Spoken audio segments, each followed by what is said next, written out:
কিছু চাই না, শুধু আমি আমার মা বোনকে চাই।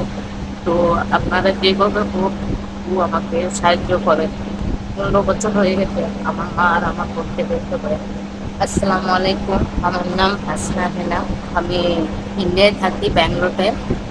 তো আজ 10-15 বছর হয়ে গেছে আমার বোনের আর আমার মাকে খোঁজ পাচ্ছি না। আহ, তার জন্য আমি আগে দেশে থাকতাম, দেশে চাকরি করতাম ঢাকাতে। এখন বর্তমানে ঢাকাতে যখন চাকরি করি তখন আমার অফিসে আমার এক ফ্রেন্ড চাকরি করতো। তো ওর সাথে পরিচয় হওয়ার পরে পরে ও আমাকে বললো যে এখানে এরকম গার্মেন্টসের কাজ আছে, তো দেখুন। তো ওর সাথে আলাপ হওয়ার পরে ওর সাথে আমি এখানে আসি। এখানে আসার আমার 10 বছর হচ্ছে প্রায়। তো এই 10 বছরে আমি আমার ফ্যামিলি